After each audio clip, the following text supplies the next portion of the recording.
స్వయంగా జగన్మోహన్ రెడ్డి సొంత జిల్లా కడప ఎమ్మెల్యే అక్కడ అమర్నాథ్ రెడ్డి ఎప్పుడైతే రాజీనామా చేయడు అంటే జగన్ని నమ్మి కాకుండా తెలుగుదేశానికి భయపడి రాజీనామా చేశారన్నటువంటిది అప్పుడు ఆయన మీద ఉన్నటువంటిది జగన్తో చెప్పకుండా కూడా చేశారన్నటువంటిది. ఇప్పుడు అక్కడ ఇజ్జత్కా సవాల్ వచ్చింది.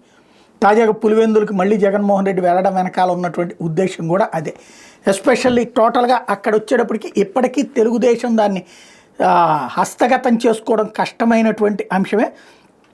ఓవరాల్గా ఈ నెల 27వ తారీఖున ఎన్నిక జరగబోతున్నటువంటి సందర్భంలో మొత్తం 9 మంది జెడ్పీటీసీలు టీడీపీకి అండగా ఉన్నారని, వైసీపీకి 38 మంది జెడ్పీటీసీలు ఉన్నారు. మెజార్టీ వాస్తవానికి ఇప్పటికీ వైసీపీకే గట్టిగా ఉంది. టీడీపీ గట్టిగా ప్రయత్నాలు ఏమైనా మొదలు పెడుతుందా అన్నటువంటి అనుమానం ఉంది.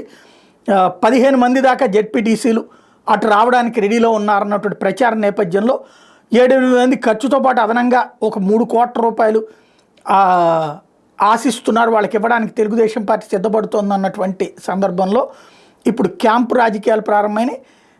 అందరినీ కూడా బెంగళూరుకే హైదరాబాద్కే ఓవరాల్గా చూసుకుంటే క్యాంపుకి తరలించి అక్కడి నుంచి నేరుగా తీసుకొచ్చేటటువంటి ప్రక్రియకి అయితే రంగం సిద్ధమవుతోంది.